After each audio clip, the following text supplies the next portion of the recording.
Hello everyone, welcome back to tutor tips. आज है हमारा फ्री ट्यूशन का डे 43 जिसमें हम कवर करेंगे सेंट्रलाइजेशन। बट मैं आपको आज टॉपिक वाइज नहीं करवाऊंगी, मैं आपको एज अ क्वेश्चन किस तरीके से एग्ज़ाम में क्वेश्चन आएगा और साथ के साथ उसकी अटेम्प्टेशन एंड देन कैसे आप उसको अंडरस्टैंड करोगे फुल फ्लेज, ठीक है, एक्सप्लेनेशन के साथ आपको समझाऊंगी। मुझे जैसे स्टूडेंट्स के मैसेज भी आते थे और आ भी रहे हैं कि मैम बहुत अच्छा आप एक्सप्लेन कर रहे हो और हमें ये बताइए कि किस तरीके के क्वेश्चंस और आ सकते हैं। तो मैंने आपके लिए ही इजी किया है अब, ठीक है, कि किस तरीके के क्वेश्चंस आ सकते हैं और आपकी बुक में कैसे क्वेश्चंस दिए हुए हैं, ठीक है, अकॉर्डिंग टू दैट, ठीक है, फिर मैं इन सब का क्रक्स निकाल के एक स्टेटमेंट रेडी कर रही हूँ, मतलब एक क्वेश्चन बना रही हूँ। उस क्वेश्चन में क्या क्या चीज़ें इंक्लूड होंगी, ठीक है, किस तरीके से आप उसको एक्सप्लेन करोगे, ये सारा कुछ मैं आपको लेक्चर वाइज बताया करूँगी। अब रेगुलर बेसिस पे हम इसी तरीके से ही स्टडी करेंगे, ठीक है।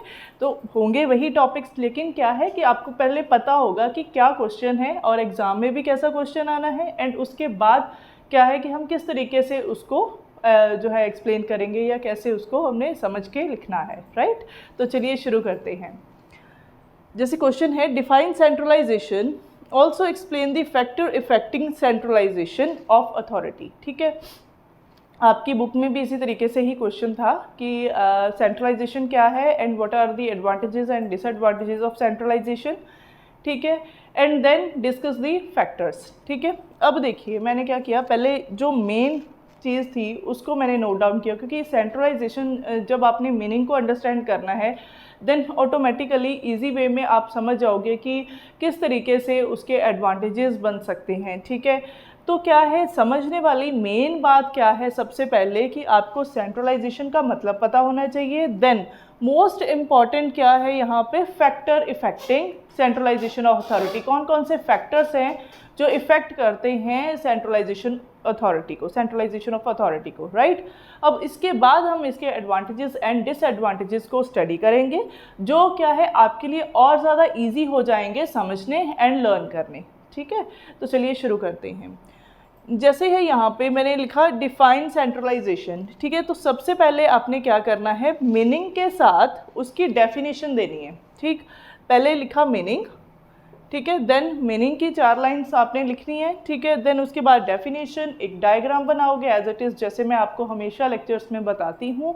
एंड देन उसके बाद मैं आपको एक और नई चीज़ बताने वाली हूँ, ठीक है, यहाँ पे कि एग्जाम्पल को आप और कैसे नए तरीके से अच्छे से आप एक्सप्लेन कर सकते हो, जो देखने में भी अच्छा लगे और इम्प्रेसिव लगे एंड आपके मार्क्स भी बुलाएंगे, ठीक।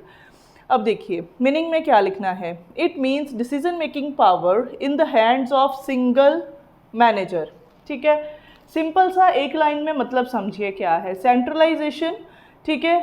क्या है कि सेंट्रलाइजेशन का मेनली जो फोकस है या एक हम मोटिव कह सकते हैं, वो क्या है कि जो डिसीजन मेकिंग पावर है ऑर्गेनाइजेशन में, वो क्या है सिंगल हैंड्स में होती है। सिंगल हैंड का यहाँ पे क्या मतलब है, एक हेड, ठीक है, जैसे कल भी मैंने बताया था, या फिर मैनेजर या पर्टिकुलर कोई ओनर भी हो सकता है कोई बिजनेस यूनिट का, ठीक है, वो अपना पर्टिकुलर बिजनेस चला रहा है, ठीक है, और क्या है 2 या 4 बंदे अपॉइंट करके, ठीक, जितना भी क्या है मैनेज हो सके अच्छे से एक बंदे से वो, ठीक है, अकॉर्डिंग टू दैट। तो कहने का मतलब यही है कि ऑर्गेनाइजेशन में जब सिंगल हैंड्स में डिसीजन मेकिंग पावर होती है एंड बाकी सारे उसको ओबे करते हैं, ठीक है, मानते हैं, तो वो क्या है सेंट्रलाइजेशन है। दोबारा रीड कर रही हूँ, it means decision making power in the hands of single manager or small group of managers and all the subordinates are implementing those decisions, ठीक है। सभी क्या है उस डिसीजन, जो भी पर्टिकुलर डिसीजंस मैनेजर्स लेते हैं उनको ओबे करते हैं, राइट।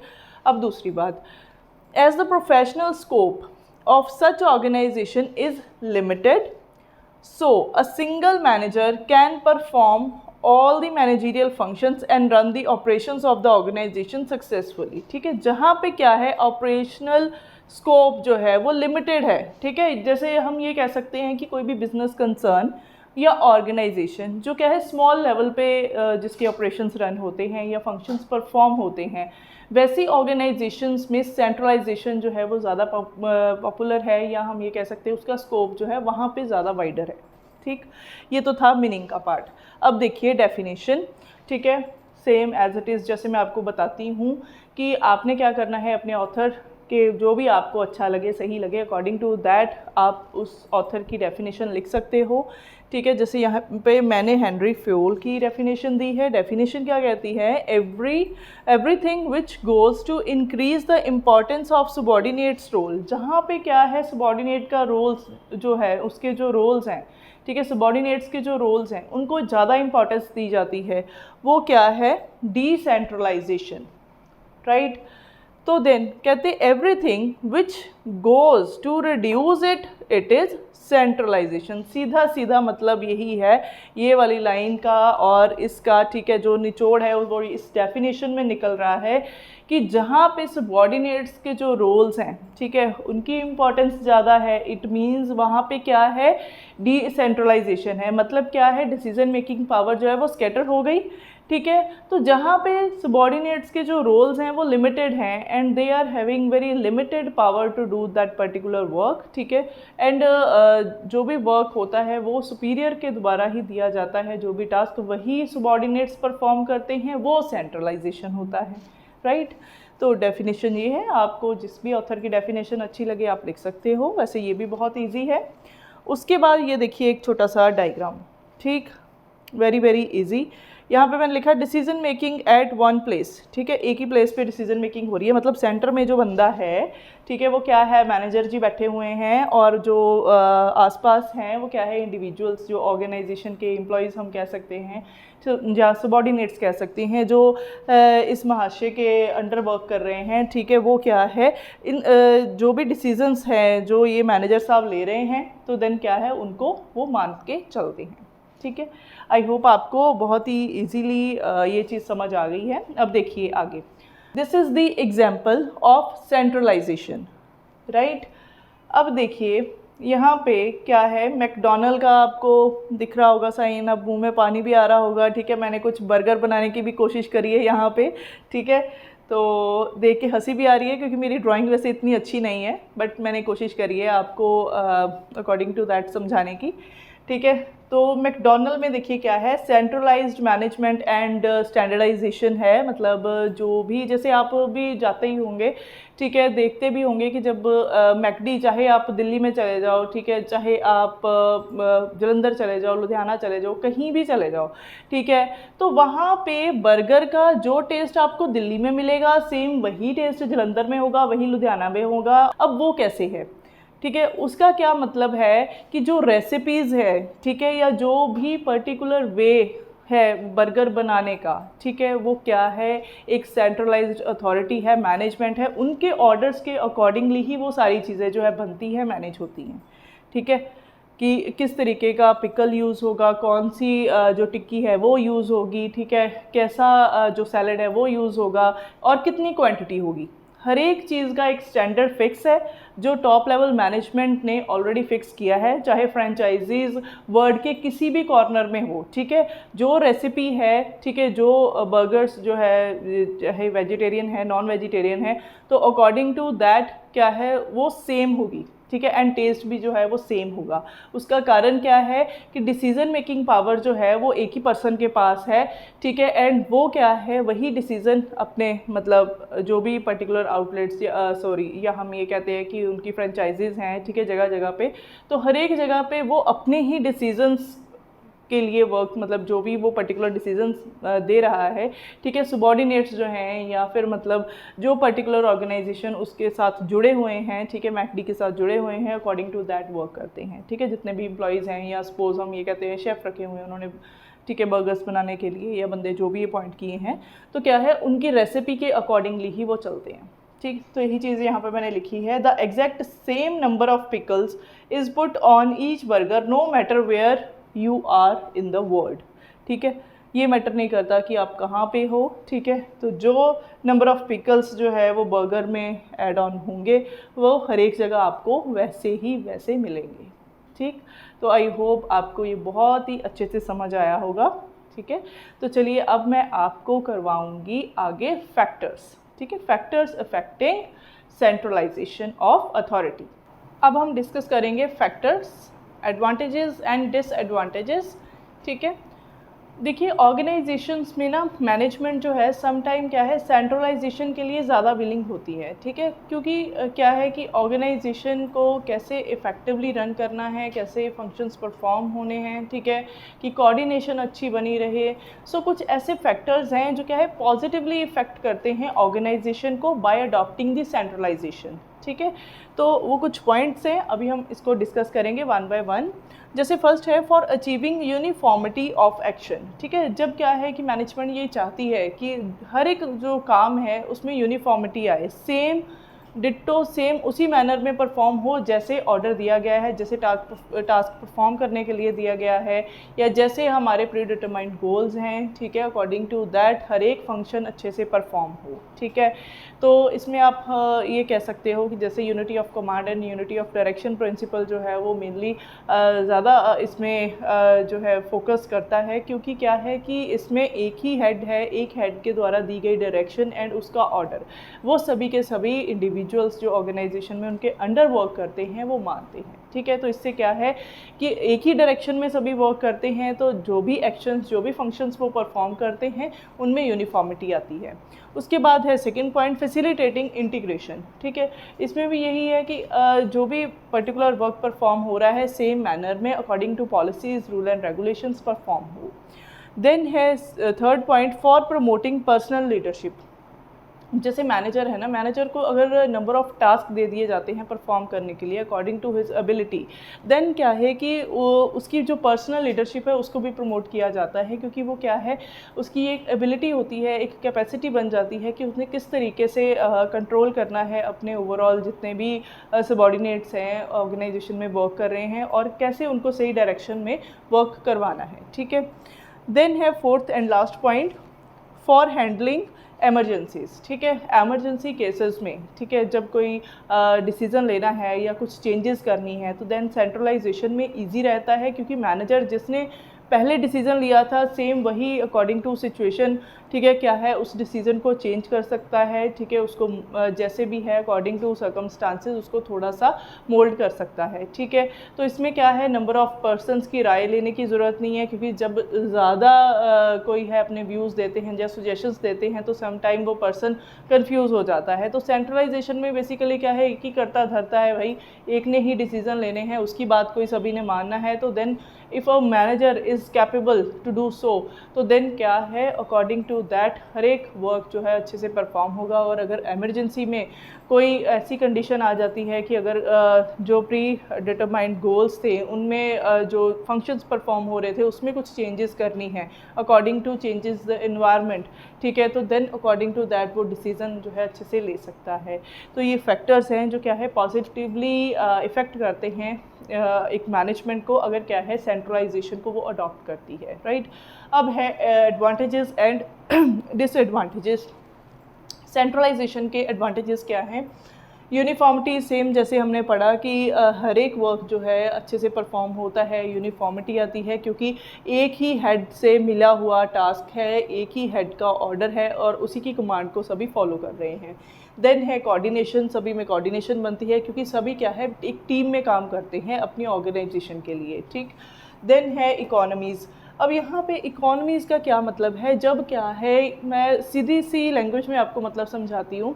देखिए, जब क्या है परचेजिंग ऑर्डर लगाना है, सपोज रॉ मटेरियल चाहिए, ठीक है, तो एक सेंट्रलाइज्ड अथॉरिटी है, ठीक है, जिसने क्या है वो ऑर्डर प्लेस करना है, तो उसको किसी की राय लेने की ज़रूरत नहीं, उसको पता है वो अपने डिपार्टमेंट्स हैंडल कर रहा है, उसको ये पता है कि कब किस टाइम पे कितनी रिक्वायरमेंट जो है होगी उस पर्टिकुलर डिपार्टमेंट को या उस पर्टिकुलर सेक्शन को, ठीक है, चीज़ों की, ठीक है, या रॉ मटेरियल की। जैसे यहाँ सपोज मैं आपको एक छोटी सी एग्जांपल ही दे देती हूँ।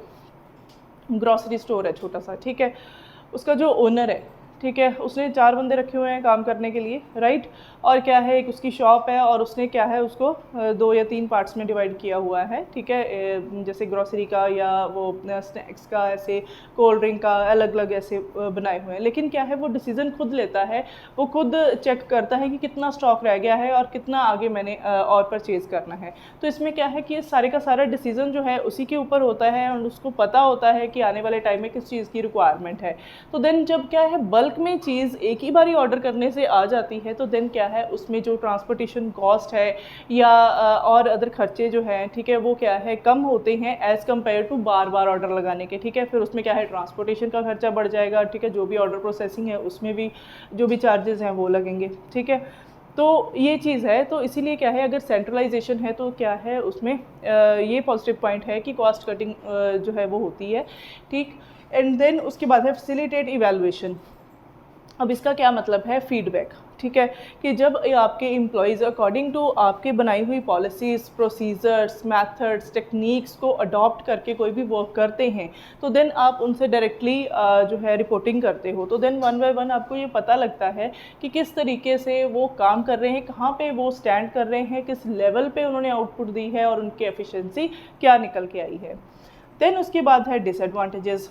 फर्स्ट पॉइंट देखिए कितना सिंपल है, not suitable for large organization. हमें पता ही है, ठीक है, हम जब से हमने सेंट्रलाइजेशन का मीनिंग स्टार्ट किया था, पढ़ा था, हमने एक दो बारी इसको डिस्कस कर लिया है आई थिंक। ठीक है, तो वेरी वेरी सिंपल कि ये लार्ज ऑर्गेनाइजेशन के लिए क्या है सूटेबल नहीं है, क्योंकि अगर बड़े लेवल पर जियोग्राफिकल लेवल पे वर्क होता है जहाँ पे हम ये कह सकते हैं कि फ्रेंचाइजीज़ या आउटलेट्स ओपन होते हैं, या हम ये कहते हैं कि जो वर्क है ना, मतलब जो फंक्शंस परफॉर्म होते हैं वो क्या है अलग अलग डिपार्टमेंट्स के अकॉर्डिंगली वर्क होते हैं। मतलब हर एक वर्क जो है उसकी स्पेशलाइजेशन अलग है और काम करने का तरीका अलग है। ठीक है, हमारी जो एम्प्लॉयज़ है हमारे, ठीक है, उनकी स्किल्स के अकॉर्डिंगली या मतलब उनके जो काम करने का तरीका है या लेवल है वो डिफरेंट है। ठीक है, तो क्या है अकॉर्डिंग टू दैट हम क्या करते हैं डिवीज़न करते हैं वर्क की भी, एम्प्लॉयज़ की भी। ठीक है, तो देन क्या है कि सेंट्रलाइजेशन की अगर हम बात करें तो वो लार्ज ऑर्गेनाइजेशन के लिए पॉसिबल नहीं है।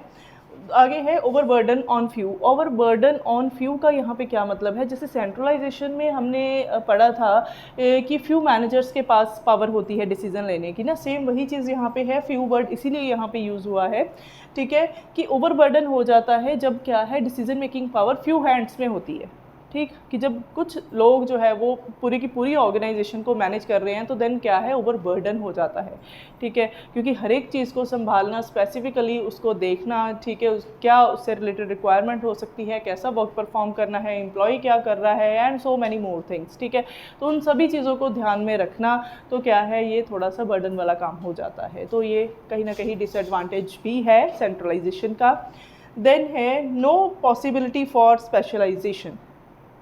वही बात जैसे डिसेंट्रलाइजेशन में मैंने आपको बताया कि डिपार्टमेंट वाइज सेपरेट वर्क के अकॉर्डिंगली हम क्या है सेपरेट कर देते हैं, जैसे एम्प्लॉयज़ को उनकी स्पेशलिटी के अकॉर्डिंगली, कैपेबिलिटी के अकॉर्डिंगली, एंड ठीक है इस तरीके से, या फिर बड़े लेवल पे वर्क हो रहा है। तो देन क्या है कि अगर सेंट्रलाइजेशन की बात करते हैं तो वहाँ पे स्पेशलाइजेशन वर्क नहीं करती। वहाँ पे जो एज इट इज़ एक मैनेजर ने अकॉर्डिंग टू हिज डिसीज़न, ठीक है, जितना एक लिमिटेड दायरा है उसी में रह के ही वर्क करना है, तो वहाँ पे कहीं ना कहीं स्पेशलाइजेशन जो है वो लिमिटेड ही रह जाती है। उसके बाद है डिले इन ऑपरेशंस। जब एक ही बंदा सारे डिसीजंस लेगा, ठीक है, पहले सब इंफॉर्मेशन इकट्ठी करेगा, देन धीरे धीरे क्या है उसको सॉर्ट आउट करके देन ये उसका कोई क्रक्स निकालेगा, देन उसके बाद फ्यूचर की जो भी प्रेडिक्शंस है वो उसको बेस रख के फिर करेगा आगे। ठीक है, तो एक अकेला बंदा जब इतने सारे फंक्शंस को परफॉर्म करेगा तो एक एग्जैक्ट डिसीजन लेने में डिले तो होगा ही। ठीक है, तो ये भी कहीं ना कहीं एक डिसएडवांटेज है सेंट्रलाइजेशन का। सो आई होप आपको ये वीडियो अच्छी लगी होगी, आपको ये तरीका भी अच्छा लगा होगा पढ़ने का। ठीक है, तो मुझे कमेंट में ज़रूर बताना आपको अच्छा लगा या नहीं। ठीक है, तो वीडियो को लाइक ज़रूर कीजिए, शेयर कीजिए, चैनल को सब्सक्राइब कीजिए अगर आप चैनल पे नए हैं, बेल आइकन को प्रेस कीजिए सो दैट आगे आने वाली वीडियोस की नोटिफिकेशन आप तक पहुंच सके।